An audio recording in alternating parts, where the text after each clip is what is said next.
Wednesday, 3 January 2018. Asked by NME in 1999 for his New Year's resolutions, The Fall's Marquis Smith, including the following on his list: start reminding music industry to start work before February, and it's true that January is a traditionally quiet month for music, or it always used to be. Dig a bit and you'll find plenty of musical distractions on offer, both by going out and staying in. Okay, so January is when many music venues set time aside to fix leaks in the roofs, but scour the listings and you'll find plenty to force you to brave the weather and head out for a gig.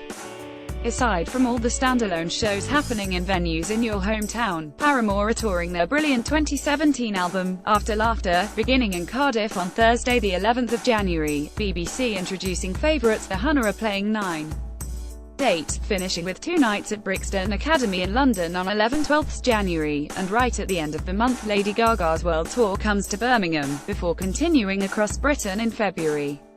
Third-party content may contain ads. See our FAQs for more info. January has increasingly become a clever month for artists to release albums, often ensuring more interest, and hopefully sales, than they might receive in busier months.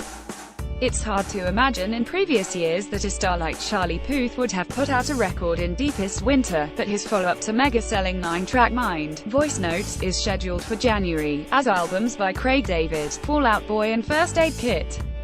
Liam Payne's hugely anticipated solo debut is more ambiguously penciled in for release this month, but no date has been officially set. It could well be one that just arrives overnight, unexpected.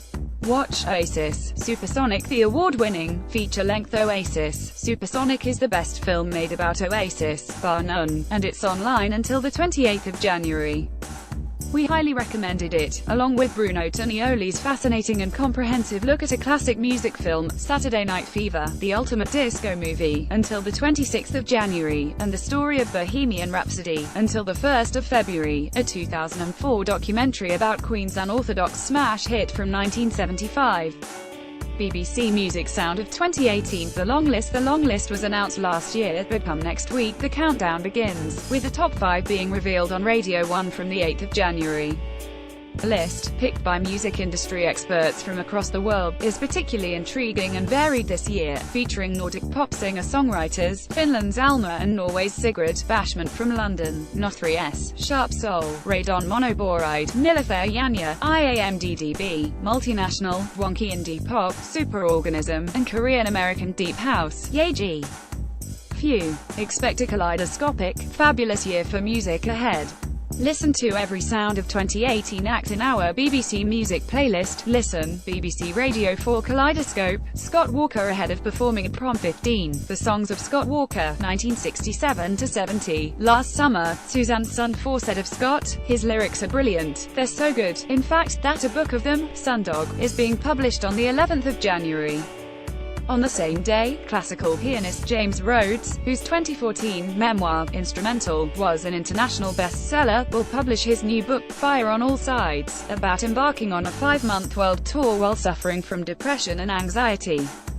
Rave On, Global Adventures in Electronic Dance Music by Matthew Collin also looks like an intriguing read. It covers modern dance culture and works as a follow-up to his acclaimed 1997 book, Altered State, the story of ecstasy culture and acid house. Listen, BBC Radio 2 Mark Kermode's Celluloid Jukebox, concert movies in late November and throughout December, while you were no doubt out at Christmas parties. The second series of Mark Kermode's podcast about pop music in cinema, Celluloid Jukebox, aired, covering such topics as concert movies, above iconic dance sequences and closing credit music. Listen quick, because they'll soon be off the iPlayer. We also recommend Tom Service's brilliant The Listening Service on Radio 3, Mark Goodyer's 2-part 2000 documentary on Bowie, Golden Years, The David Bowie Story, which Six Music are rebroadcasting, and Queer as Punk, John Savage's exploration on the effect of LGBT culture on the early days of punk. Touring musicians, like cricketers, follow the sun around the world, and while the weather might be abysmal here, it certainly isn't in the southern hemisphere. Feel like dropping it all and hitting festival season south of the equator? Your options are numerous, but one of the biggest this month is Laneways, which features the likes of Wolf Alice, Mac DeMarco, The Internet and Loyal Kana playing in Singapore on the 27th of January, then New Zealand and 4 cities in Australia. We can but dream of going. Like us on Facebook, on Instagram at BBC Music, or follow us on Twitter at BBC Music.